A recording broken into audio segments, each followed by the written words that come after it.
Well, in Dublin tonight, a developing story. Protesters have clashed with police after a knife attack in the city centre. Violence broke out hours after the attack, after speculation about the alleged perpetrator's nationality. Police and politicians have called for calm and warned against misinformation. Tonight, a 5-year-old girl is receiving emergency treatment after being seriously injured in the stabbing. Our Ireland correspondent, Stephen Murphy, has more. A day that began in shock turned into an evening of raw anger. For hours after the mass stabbing attack outside a primary school, hundreds of people, fueled by angry online speculation over the suspect's nationality, took over the main street of Ireland's capital. Shops on O'Connell Street were looted. Buses, trams and a police car were all set alight as the police struggled to bring the disorder under control. The country's most senior officer tonight appealing for calm. The why and the motive behind this is a very principal part of our investigation, and that's what we're seeking to determine. At the meantime, then, we've also got pretty serious public order problems to deal with in the city tonight. And those things are disgraceful and which people calm down, go home and allow us actually conduct our duties and our investigations properly. It all stemmed from this, a lunchtime knife attack with no immediate motive outside a primary school on Parnell Square.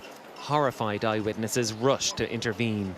Well, there was a man and he was leaning over children and he was stabbing them. So when he got over there, we just jumped in and got a hold of the man and put him to the ground. In the bedlam, 3 young children aged 5 and 6 were injured, one 5-year-old girl seriously. A woman in her 30s was also injured. The man, subdued by both witnesses and the police, was taken to hospital. The attack was condemned across the political spectrum, the horror etched on the face of even seasoned leaders. This is the last thing that you expect to happen on a Thursday afternoon in the middle of Dublin city. It's a great school community and people's hearts are with the children who have been traumatised, those who have been injured, and we pray for their full recovery. Police are this evening crediting the bystanders from preventing the situation being even worse. I'm not a hero. I'm not a hero. No way am I a hero. I'm a mother. I'm a grandmother. I'm a Dublin lady, you know what I mean? I do believe that our city shouldn't be like this. Our children should be safe. But the actions of Dublin's heroes have now been eclipsed by the actions of what the Garda Commissioner called its hooligan faction, driven by far-right ideology. And Stephen joins us now from Dublin, and plenty of unanswered questions still tonight, Stephen. But are the streets now calm?